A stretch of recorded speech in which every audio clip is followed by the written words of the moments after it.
Boa noite a todos e a todas. Sejam bem-vindos à Cabala do Autoestima. Hoje a gente vai tentar explicar pelo menos, qual é a visão judaica, em poucas palavras, para uma pessoa ter um verdadeiro autoestima. Verdadeiro quer dizer, não talvez os autoestimas que hoje se explicam nas revistas ou em outros lugares, talvez não um sistema que seja tão rápido e automático, mas que quando a gente chega lá, é um autoestima verdadeiro. Então eu queria primeiro começar com uma ideia que a gente viu ontem. Ontem foi a festa de Simchat Torah. E se você analisa as últimas palavras da Torá, últimas, está falando sobre a grandeza do primeiro líder, maior líder de Israel, Moshe Rabbeinu, Moisés. E conta os últimos versículos. E faleceu Moisés, o servo de Deus, o único homem que viu Deus face a face. E vai narrando a grandeza dele. Até que diz, Le'einei kol Israel. Essas são as últimas palavras da Torá. Tudo que fez Moshe perante os olhos de todo o povo judeu.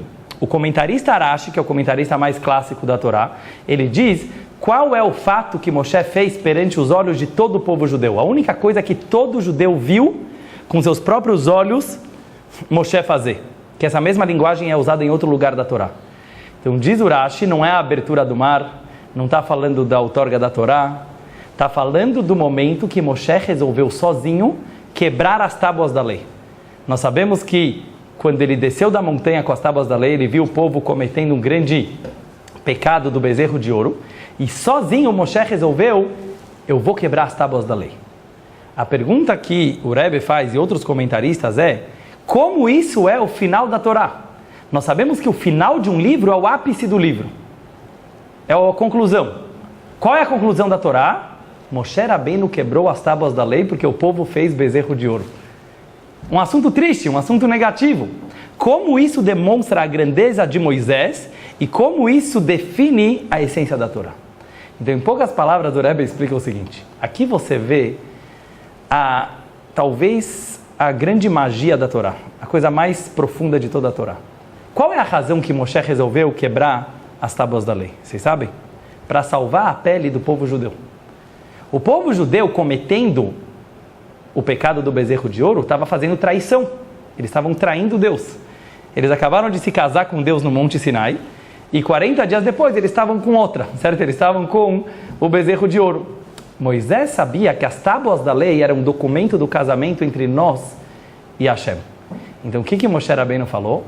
Se essas tábuas da lei estão prejudicando o meu povo, eu prefiro quebrar elas. E Moshe Rabbeinu teve a coragem de falar, o judeu é mais importante que o judaísmo. Não como muita gente pensa que o judeu foi criado para servir ao judaísmo. Deus queria Shabbat, Kasher, Mitzvot, e ele criou uns cobaias que são os judeus para cumprirem essas mitzvot. Ao contrário. Deus queria o judeu, Deus ama o ser humano. E por isso ele nos deu a Torá e o judaísmo para nos fazer seres humanos melhores. Mas se de alguma forma a Torá prejudica o povo judeu, sabe o que faz Moshe? Quebra a Torá. E é isso que ele fez. Ele mostrou naquele ato que a Torá está a serviço do homem e não o contrário. Essa lição é a mais importante para a gente da Torá inteira. Por quê? Porque a gente precisa ter certeza que cada palavra, depois você mexe nisso aí, cada letra que está em todo o judaísmo é só para o nosso bem. Está para te beneficiar. Se tivesse uma mitzvah da Torá, alguma coisa que viesse fazer um prejuízo para a tua vida, não estaria lá. Moshe já teria tirado. Como ele próprio fala mais para frente, tem um versículo muito forte que ele vira para Deus e fala para Deus, quando Deus queria aniquilar o povo judeu, ele fala, ou você perdoa o povo, ou me apaga do livro que você escreveu. Imagina o poder de um líder virar para Deus e falar para Deus, o próprio Criador, eu prefiro que você me apaga do livro que você... Por quê? Porque Moshe entendeu que é isso que Deus queria dele. Que um verdadeiro líder é aquele que se entrega para o seu povo. Por que eu estou dando essa introdução? Porque eu queria falar para vocês uma coisa que, infelizmente, muita gente entende equivocado sobre religião em geral e também sobre o judaísmo. Religião não pode ser algo destrutivo. Não pode ser algo que vem te reprimir. Não pode ser algo que vem te submeter simplesmente a algo que não tem nada a ver com você. Ao contrário, de alguma forma, a religião ela precisa vir para expressar o teu melhor potencial.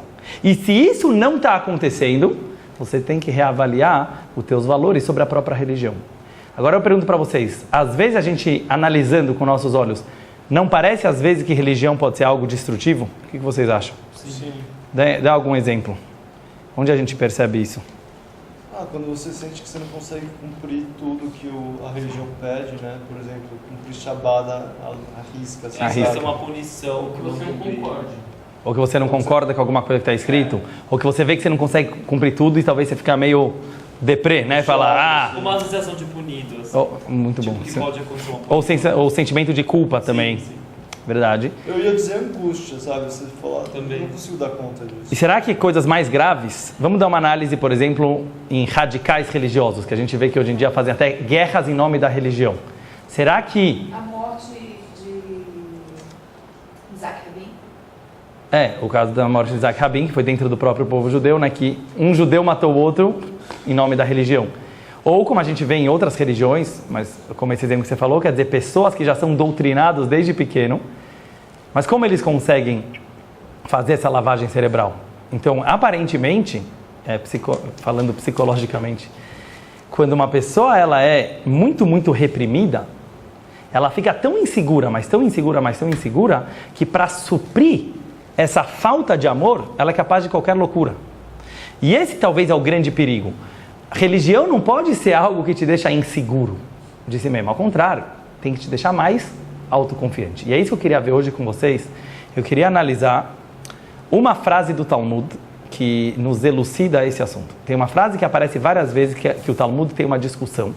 Se uma pessoa pode ter segundas intenções ao fazer as mitzvot, a fazer os mandamentos da Torá.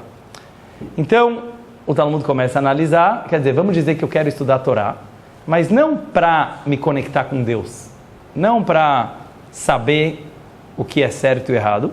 Eu quero estudar muita Torá para me achar o máximo, certo? Ou para melhorar o meu cérebro. Como a gente sabe, hoje tem escolas até da Coreia do Sul que parece que eles adotaram o Talmud. Não pela religião do Talmud, eles adotaram porque eles viram que o Talmud é algo que desafia o cérebro humano, então dá uma afiada no cérebro. Então uma pessoa ela resolve estudar muito, não pela espiritualidade, sim pelo benefício que ele está ganhando através disso. Ou outro cara, sei lá, ele coloca tefilim só para o pai dele ficar feliz, certo? Ou ele cumpre o Shabat para a namorada dele gostar mais dele. Ou ele dá tzedakah para ganhar uma placa na parede. Entendeu? Qualquer coisa que ele faz com uma segunda intenção. Isso em hebraico chama lolishma. Então o Talmud fala assim, conclusão, leolam ya'asok adam betorah u'mitzvot. Sempre a pessoa deve sim se ocupar em Torá e em mitzvot, afal pi shelo lishma, mesmo que com segundas intenções. Aí continua o Talmud, de mitor shelo lishma ba lishma. Pois através das segundas intenções, ele chega na intenção correta. Então vamos dar uma analisada nessa frase. Quer dizer o seguinte, o judaísmo acredita que uma ação boa, mesmo com a intenção errada, vale a pena. Vale a pena. Mas por quê? Não porque a ação pura vale a pena.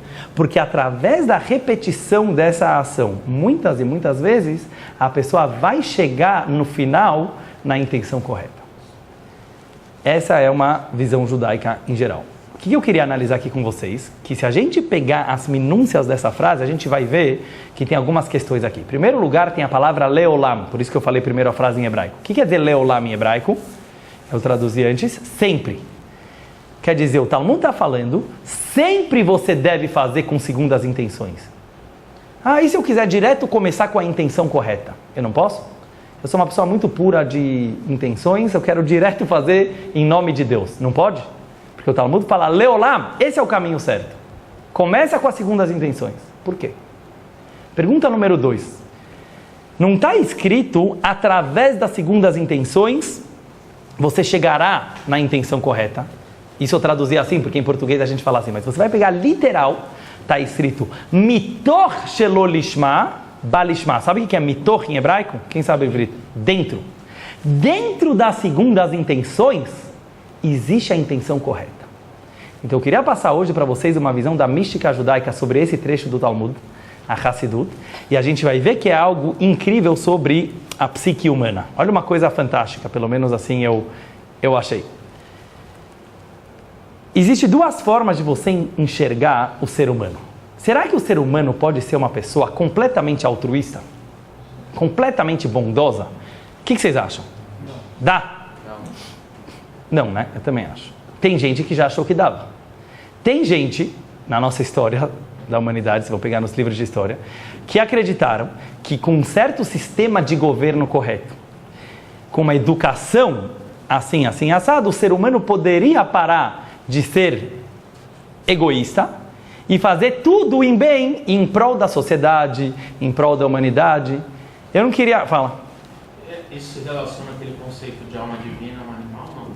Tudo sempre se relaciona, de alguma forma ou outra, mas é interessante que você falou, daqui a pouco eu vou ligar com isso, que você vai ver, que nós somos uma mistura dos dois, né? Quer dizer, então, talvez a alma divina seja totalmente altruísta, mas nós temos uma alma animal. Então o judaísmo, por incrível que pareça, não acredita que você pode e nem deve ser totalmente altruísta. Vocês estão entendendo?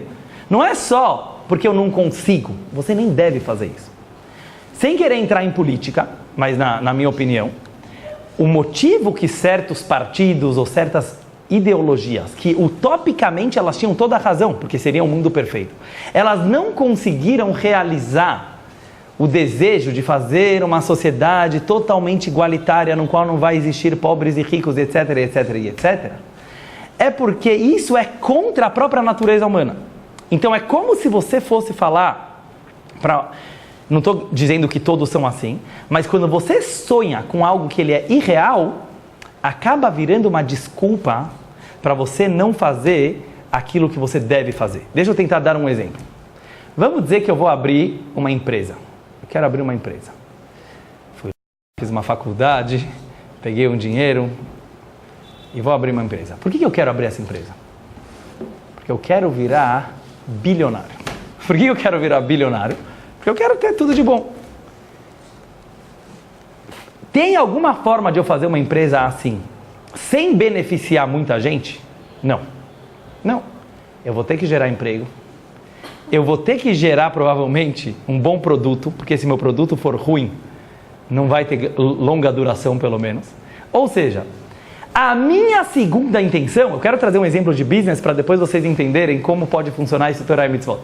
A minha segunda intenção, porque eu estava fazendo isso não para melhorar o mundo, eu fiz isso porque eu queria virar rico. Mas através da empresa que eu fiz, é a única forma que o mundo conhece de você beneficiar um grande número de pessoas. Eu pensei só em mim.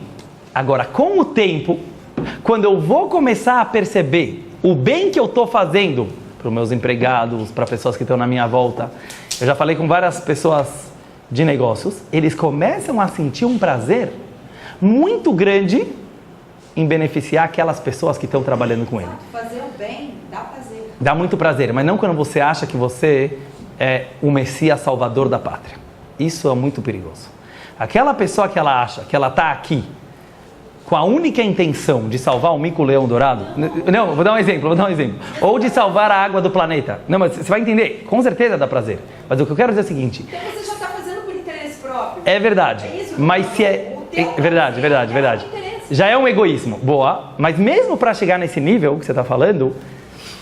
Às vezes a pessoa, se ela acredita que ela está abdicando de verdade de todas as vontades particulares dela pelo bem maior, ela pode se tornar muito arrogante. Isso próprio é uma arrogância. Isso eu quero tentar que vocês entendam. Uma pessoa achar que ele é um anjo aqui na Terra, todo mundo aqui é egoísta, mas eu não. Eu estou aqui só para salvar a água do planeta. Seu mentiroso. Você é um mentiroso. Porque você, por natureza, é tão egoísta quanto qualquer outro ser humano. Como você falou, talvez ele encontrou o prazer nisso, então que assuma, esse é o teu prazer. Uma vez um cara virou para um rabino e falou: Rabino, eu não sei qual é a diferença entre eu e você. Falou: eu faço todos os prazeres da vida porque eu estou afim, porque eu gosto. Você se dedica para a religião porque você gosta, você acredita nisso, você acha que você vai ganhar o mundo vindouro. Então você é tão egoísta quanto eu. O rabino riu e falou: claro, você tem toda a razão. Mas para virar o egoísta que eu virei, eu precisei ralar muito. Ou seja, não estamos falando que você vai parar de ser egoísta. Isso aqui é uma utopia que não é nem o que Hashem espera. Eu já vou explicar para vocês por que Hashem não espera que você seja totalmente altruísta. Ele gosta do teu ego. Hashem gosta, senão ele não te criava desse jeito. Isso é uma grande novidade judaica. O egoísmo ele pode ser usado de uma forma muito saudável e muito positiva. Mas o primeiro passo é, não acha que você é o diferente em nenhum momento da vida e você consegue ser totalmente altruísta. Vamos voltar para a fase do Talmud, em relação à religião.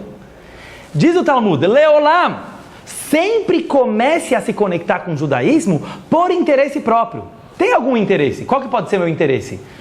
Porque eu quero achar a luz da minha vida? É um interesse. Porque eu quero que Deus me dê uma recompensa? É um interesse. Porque eu quero ganhar o mundo vindouro? É um interesse.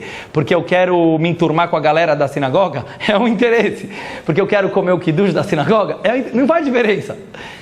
Tenha uma segunda... Olha que interessante. Tenha uma segunda intenção. Sabe por quê?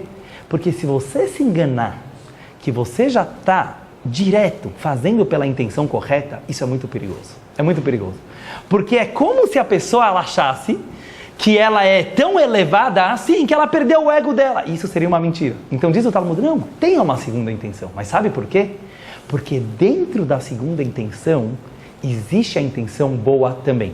Contanto que essa segunda intenção não seja destrutiva. Quer dizer, se eu vou estudar para poder brigar com as pessoas, aí já é diretamente uma coisa destrutiva. Se eu vou cumprir as mitzvot para poder, sei lá, usar isso aqui de uma forma ruim, aí não. Mas se eu simplesmente estou usando isso para o meu interesse, mas no final das contas o meu interesse é uma coisa produtiva, vai ser bom no final para todo mundo. Vamos dar um exemplo. A Torá conta que o patriarca Abraham Avinu, ele, em um certo momento ele teve umas guerras que ele precisou fazer e milagrosamente ele ganhou as guerras. Logo depois Deus vira para ele e fala, Avraham, Al-Tirá, não fica com medo, a tua recompensa ainda é muito grande. Então falam os comentaristas que Abraham ficou com medo que ele perdeu toda a recompensa material dele, porque já que Deus salvou ele da guerra, ele não ia ganhar mais nada. Então Deus virou para ele e falou, relax, você vai ganhar ainda muita riqueza, e realmente ele ficou depois um homem muito, muito rico. Perguntam outros comentaristas, calma, Abraham Avinu, ele era o exemplo de um homem sincero, que servia a Deus por amor.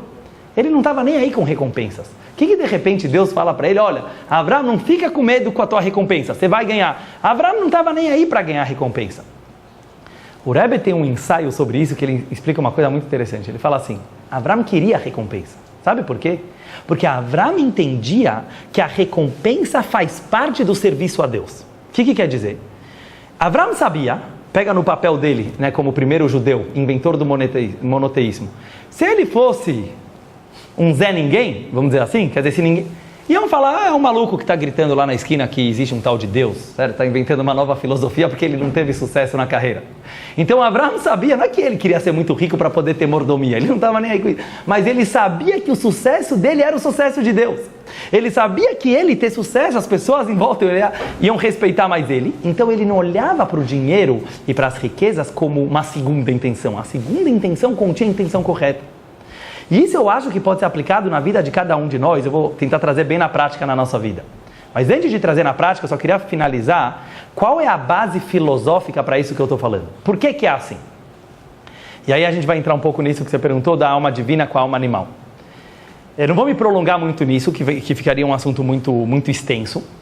Mas o judaísmo acredita que Deus, ele está não apenas acima de tudo que a gente pode imaginar, ele está acima até mesmo de ser ou não ser. A famosa pergunta do Shakespeare, certo? Se eu não me engano.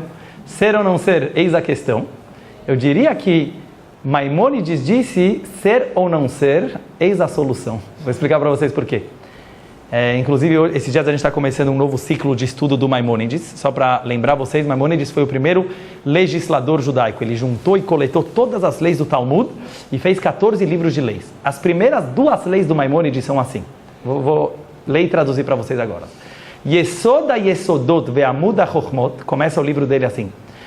O fundamento dos fundamentos e o pilar da sabedoria, Leida é saber, Sheyesha Matsui Rishon, existe um primeiro ser, existe uma primeira existência, Vehu Mamtzi Kol Nimtza, E ele dá existência para todo o resto da existência. Olha que interessante a definição do Rambam sobre Deus. Ele não chama de Deus, ele não chama de Criador, ele fala um primeiro ser.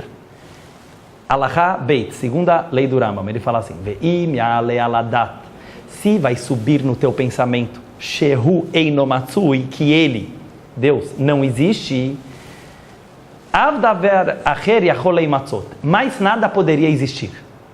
Pergunta os comentaristas, calma, mas isso parece uma redundância. Se você já falou que ele é o primeiro ser que dá vida para todas as existências, óbvio que se ele não existisse, nada mais poderia existir. Explica o Rebbe de Lubavitch, vocês não estão estudando Maimônides direito. O Rambam era muito minucioso. São duas ideias que o Rambam está falando aqui. Olha que interessante. Primeiro ele fala, saiba que Deus é uma existência, que deu vida para toda a existência. Alahá Beit, não é uma negação. Se vai subir no teu pensamento, em outras palavras, se você vai se elevar mais ainda na tua meditação, e você vai descobrir que Deus não existe. Isso é verdade. Quem falou que Deus existe? A palavra existir já é uma limitação para Deus. Deus está acima de existir ou não existir. Então, se você entender que Deus, na verdade, não existe, você vai descobrir que nada mais existe. E também é verdade. Eu não vou querer dar um nó na cabeça de vocês, mas a conclusão é que Deus está acima de existir e não existir. E os dois são verdade. O que significa na prática isso, trazendo? Se eu olho para a realidade do mundo, eu preciso chegar em duas conclusões.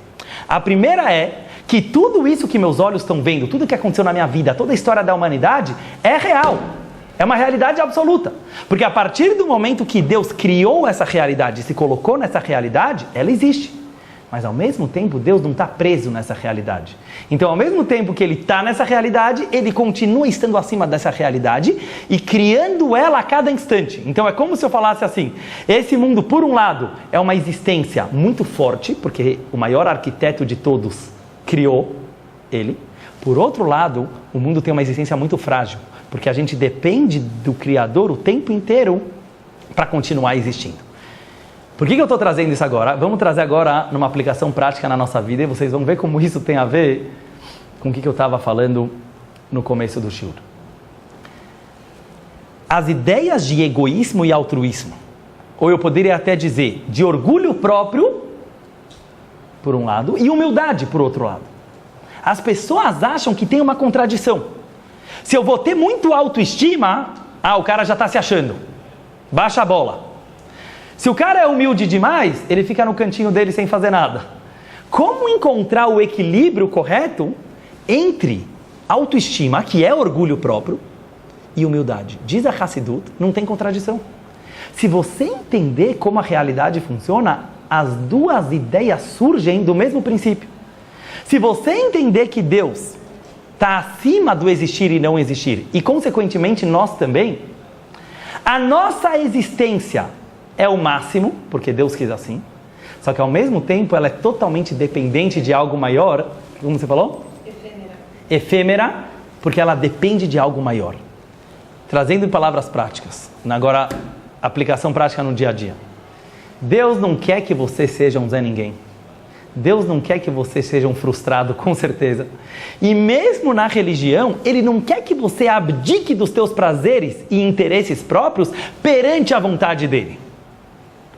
Porque isso a gente estaria olhando o universo só de um aspecto, o aspecto não existir. Muita gente levou a religião para esse lado, achando que religião serve para você se anular, e se anular, e se anular, até que você está totalmente submetido a uma força maior. Calma, então você está limitando Deus. Você está limitando Deus em não existir. Mas Deus falou que Ele existe também. São duas alachot do Rambam. Ou seja, um lado não pode ser mais forte do que o outro. O equilíbrio ele tem que ser total. O tanto quanto você acredita que Ele não existe, no sentido de estar acima da existência, você tem que acreditar que Ele existe e você também existe. E esse equilíbrio tem que ser total. Em outras palavras, as tuas vontades são válidas, os teus interesses são válidos. Se constrói. Só uma pessoa que ela se constrói. O que quer dizer se constrói? Constrói o nome dela, constrói a carreira dela, constrói o sucesso dela, tem prazer no que ele faz. E aí sim ele se entrega para Deus. Ele faz tudo isso com humildade, porque ele sabe que todo o sucesso que ele ganhou não é dele. Na verdade, vem de um lugar maior. Essa mistura é o que Deus quer. Deus não quer que alguém O frustrado se entrega para ele. Aí é fácil, você já está frustrado mesmo, você não tem nem o que entregar. Não, Deus quer que você entregue o teu sucesso para Ele. Ele quer que você tenha muito sucesso, mas ao mesmo tempo você entende que isso vem lá de cima. Só agora, realmente para finalizar, a gente já está no nosso horário, eu queria trazer isso um pouco em palavras de psicologia. Nós sabemos que a psicologia fala muito sobre o medo da morte. Por que todos nós temos o medo da morte? Porque no inconsciente nós sabemos que um dia a vida acaba. Então, muitas pessoas deixam de fazer certas coisas na vida porque eles têm medo de se arriscar. O que a gente não percebe também é que a gente tem medo da vida.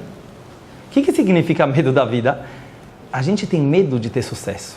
Por quê? Porque o sucesso, ele leva a uma situação que às vezes vai ter frustrações, às vezes vai ter altos e baixos, muita responsabilidade. Então, inconscientemente, a gente também foge do sucesso. Então a gente pode falar, da mesma forma que a gente foge da não existência, que é a morte, a gente foge da existência também, que é a vida. Olha que maravilhoso falou o Pirkei Avot. Tem um Pirkei Avot que é uma Mishnah, ele fala assim, Balkor hachatachai, o Balkor hachatamet. Obrigatoriamente você vive, obrigatoriamente você morre. Ninguém escolheu nascer, verdade? Alguém escolheu nascer? Te perguntaram antes de nascer se você estava afim de vir para esse mundo? Não. E também ninguém pergunta se a pessoa está afim de ir embora do mundo. O que o Pirkei Avot está querendo dizer? Qual dos dois é o certo? Querer vir para o mundo ou querer sair do mundo? Qual é o lugar certo que a alma deveria querer estar? E a resposta é o equilíbrio entre os dois. Uma pessoa que ela atinge o equilíbrio, ela não tem mais medo da morte e não tem mais medo da vida. Ele não tem medo de morrer porque ele sabe que não depende dele. Por que a gente não tem que ter medo de morrer? Porque não depende nada de você. Até hoje ninguém escolheu quando vai morrer. A não ser, Deus nos livre, alguém que se suicida, que é uma proibição grave da Torá. Não quero entrar nisso agora. Mas uma pessoa que ela vive e fala, por que eu vou ficar preocupado com uma coisa que está nas mãos dos céus? Não depende de mim.